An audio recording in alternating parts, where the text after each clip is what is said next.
हळद रुसली कुंकू हसले या मालिकेच्या आजच्या भागाचे अपडेट जाणून घेऊया आपल्या आजच्या या व्हिडिओमध्ये. चला तर मग मित्रांनो, अजिबात वेळ वाया न घालवता सुरुवात करूया आपल्या आजच्या या व्हिडिओला. तर आता आपण इथे पाहतो की कृष्णा बाहेर येऊन बघते तर काय, दुष्यंत हा तिथे नसतो. आता कृष्णा ही दुष्यंत सरकार अशा हाका मारू लागते, पण दुष्यंत काय तिला ओ देत नसतो. आता दुष्यंत तिथे नसतोच. इतक्यात तिच्या मागे लगेचच सावित्री येते. आता सावित्रीला बघून कृष्णा म्हणते, आहे दुष्यंत सरकार कुठं गेले, काय ठाव आहे काय? त्याबरोबर सावित्री म्हणते, अगं असतील की इथंच कुठंतरी, पाय मोकळे करायला गेले असतील. त्यावरती म्हणते, अगं आहे सगळा स्वयंपाक पाणी होत आला आणि आता कुठं गेले त्या पाय मोकळे कराय, थांबण्यास बघून येतो. त्याबरोबर सावित्री म्हणत असते, अगं नको की, तू कशा पायी जात्यास, तू थांबितच. सावित्रीला कृष्णा म्हणते, अगं नाही नको, पटकन बोलवून घेऊन येतो, जेवण झालंय ना व गरम गरम, कशा पायी थांबायचं उगाच, हां मी आलो. त्याबरोबर आता सावित्री कृष्णाला थांबवण्याचा प्रयत्न करते खरा, पण कृष्णा तिचं काहीच ऐकत नाही आणि आता ती म्हणते, राहू दे म्या पटकन बघून येतो. आणि मग आता कृष्णा ही तशीच दुष्यंत हा कुठे गेलाय हे बघण्यासाठी घराबाहेर निघालेली असते. आता मात्र इथे सावित्रीला खूपच जास्त टेन्शन आलेलं असतं की आता ही कृष्णा कुठं जाणार. तर दुष्यंत हा मात्र आता पूजाबरोबर बोलत असतो. तर इकडे कृष्णा ही दुष्यंत सरकार अशा हाका मारत निघालेली असते. पूजा म्हणत असते, D I am really very sorry. अरे पण ह्या अशा जगामध्ये एकट्या मुलीला सर्वाईव्ह करणं खूप अवघड आहे रे, आणि त्यामुळे मग मला माझी ओळख लपवून वावरावं लागलं.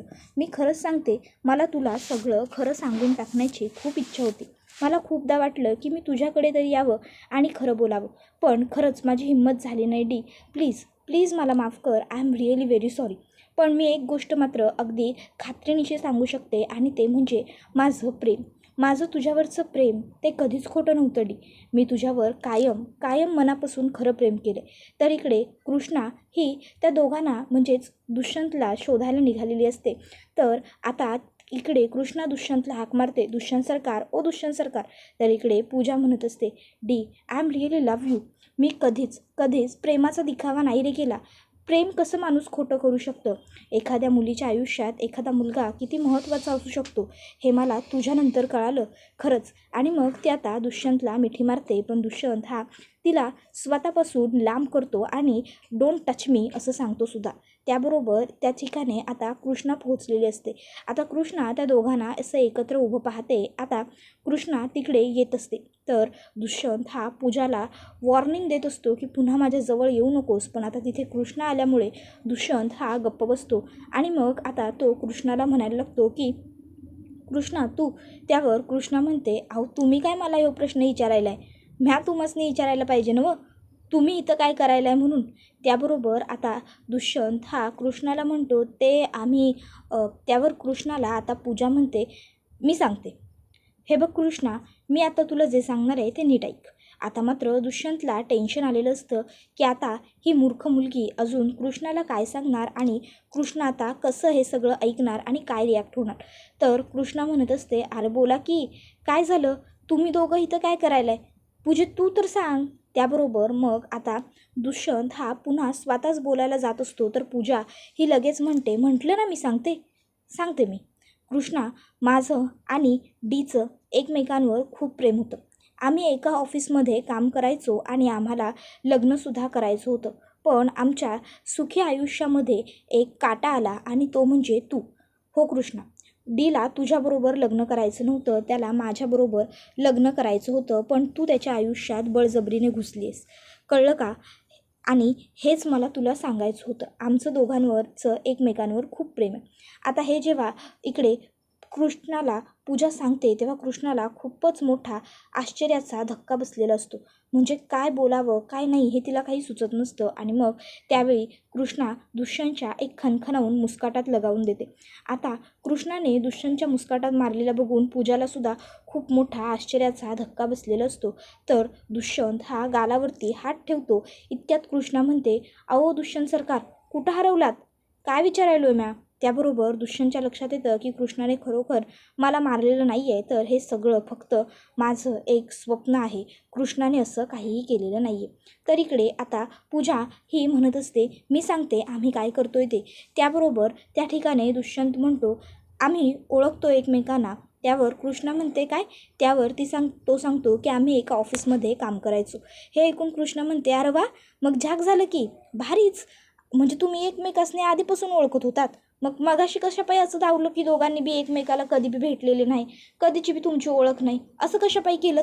त्याबरोबर आता कृष्णाने असं विचारल्यावर दुष्यंत म्हणतो जाऊया का आपण घरी? नाही म्हणजे आपल्याला उशीर होतोय, घरी जाऊन जेवून आपल्याला निघायचं सुद्धा आहे ना, म्हणून म्हणतोय. त्याबरोबर कृष्णा म्हणते होय होय जाऊया की. आणि तसं बी जेवण तयार झालंय म्हणून तेच सांगाया आणि तुम्हासनी दोघांनी बी बोलवाया माहीत आलो, तू चल.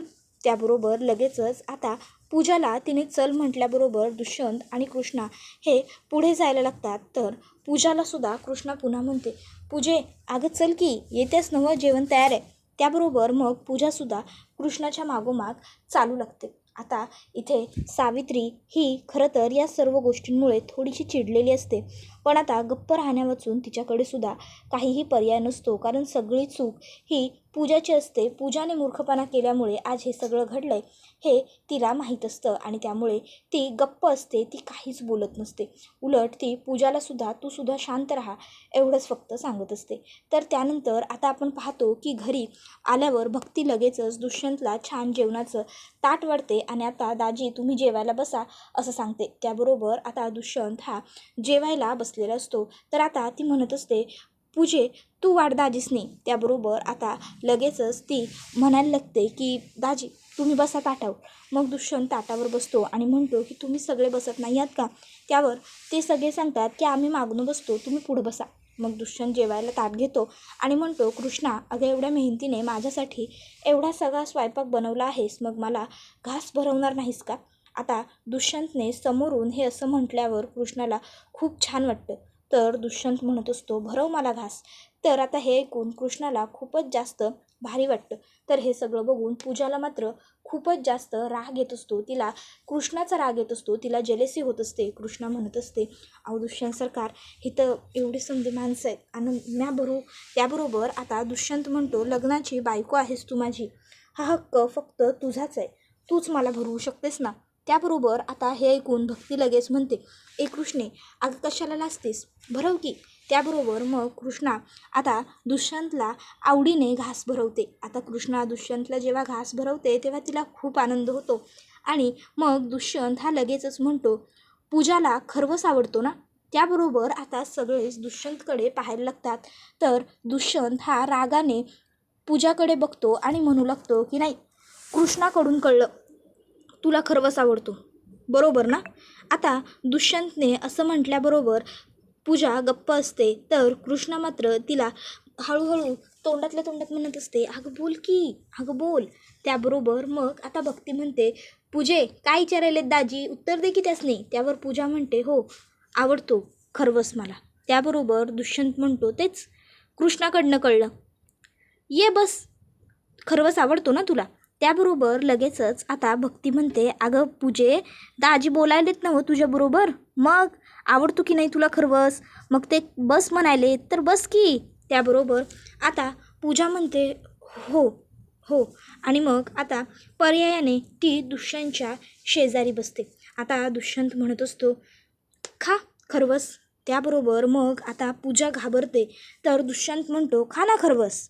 मग पूजा त्याच्या ताटातल्या खरवसाला हात लावायला जाते. तर दुष्यंत म्हणतो अगं नाही नाही थांब, मी माझ्या हाताने भरवतो, कारण तू आमच्या लग्नाला आली नव्हतीस त्यामुळे तुझं तोंड गोड करायचं राहून गेलं आहे ना, मी भरवतो. आणि मग दुष्यंत स्वतःच्या हाताने म्हणजेच चमच्याने आता पूजाला खरवस भरवतो आणि मग म्हणतो की खरवस खा आणि आजपासून तू माझी सगळ्यात लाडकी मेवणी आहेस, कारण धाकटी आहेस ना तू, म्हणून.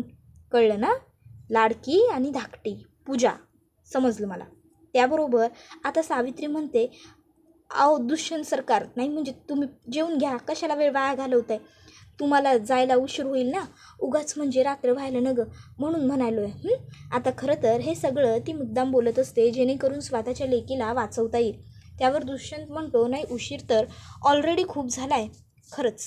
त्याबरोबर आता मग दुष्यंत हा जेवायला सुरुवात करतो. आता दुष्यंत आणि कृष्णाने एवढं छान सगळं केलं हे बघून कृष्णाला तर राग आलेला असतो, पण भक्ती मात्र खूप खुश असते.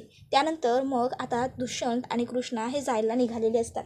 तर भक्ती म्हणते, कृष्णे अगं थांब, लग्नानंतर तू पहिल्यांदा माहेरपणाला आलीस, तुला अशी बरी जाऊ देईन मी, 1 मिनटं. आणि मग आता ती लगेचच आतमध्ये जाते आणि आतमध्ये ती जाताना पूजाला सांगून जाते, पूजा जरा पाठ बाहेर काढून ठेव गं. मग पूजा पाठ बाहेर काढून ठेवते.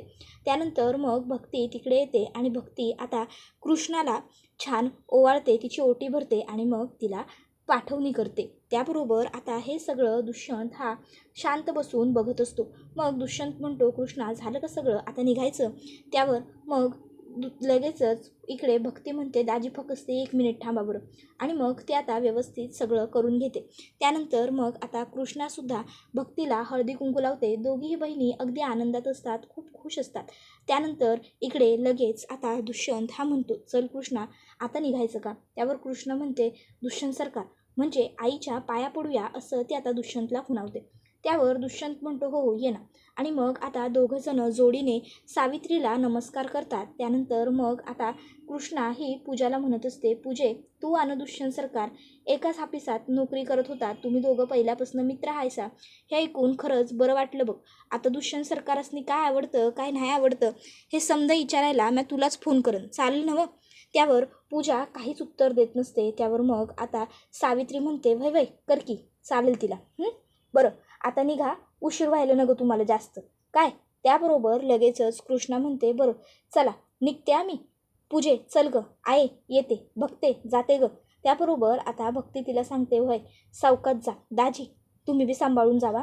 त्याबरोबर लगेचच आता कृष्णा आणि दुष्यंत हे तिकडनं सगळ्यांचा निरोप घेऊन जायला लागतात. माहेरी पहिल्यांदा आलेल्या कृष्णाची पावलं थोडी माहेरहून परत जाताना जड झालेली असतात. पण आता जाणं तर जाणं आहे, त्यामुळे मग कृष्णा आणि दुष्यंत हे शेवटी जायला निघतात.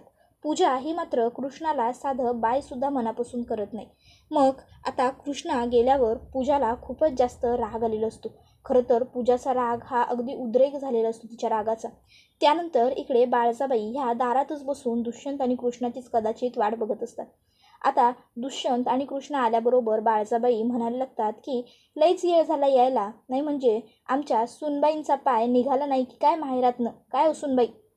मग कृष्ण काही बोलणार इतक्यात तिकडे अढळराव आलेले असतात आणि मग अढळराव म्हणत असतात, लग्नानंतर पहिल्यांदा माहेरला गेलेल्या पोरीचा पाय माहेरातनं निघणं जरा अवघडच आहे. आणि त्यातून बी आमच्या सुनबाई माहेरी गेलेल्या म्हणजे तिकडं बी त्यासनी रांदावाडा उष्टी काढा समज करावं लागलं असेल, काय हो सुनबाई? बरोबर बोलायलो ना आम्ही? त्याबरोबर मग आता लगेचच ती म्हणते, की नाही तसं काही नाही थोरले सरकार, अहो पर तुम्हाला ठाव आहे का, आज माझ्या माहेरला का नाही एक लई मोठी गंमत झाली बघा. त्यावर अढळराव म्हणतात, गंमत काय हो, काय झाली गंमत? त्याबरोबर मग कृष्णा ही सांगते, की माझी बहीण आणि दुष्यंत सरकार आधीपासूनच एकमेकांना ओळखायचे. नाही म्हणजे अहो ते दोघंजणं पुण्याला एकाच ऑफिसात काम करायचे. फक्त दुष्यंत सरकारसनी माहीत नव्हतं ती माझी बहीण आहे आणि माझ्या बहिणीला माहीत नव्हतं की हे माझे धनी आहेत. त्याबरोबर आता हे म्हणून ऐकून अढळराव म्हणतात, अरे हो की, खरंच झाली की गंमत. त्याबरोबर बाळजाबाई म्हणतात, मग तुझी एवढी लाडकी बहीण असून ती तुझ्या लग्नाला आली नाही, ही पण गंमतच नाही आहे का? त्यावर मग कृष्णा म्हणायला लागते, की ती जाऊ द्या, आता गोष्ट जरा वेगळीच आहे. त्यावर अढळराव म्हणतात, सांग की काय झालं? मग कृष्णा सांगते, का म्या माझ्या बहिणीला लहानपणापासूनच नाही आवडत, म्हणजे आमचा बा आम्हाला सोडून गेला का नाही त्याला ती मला जबाबदार धरते, तिला वाटतं माझ्यामुळं झालं ते समज. तर इकडे रागाने पूजा लाल भडक होऊन बसलेली असते.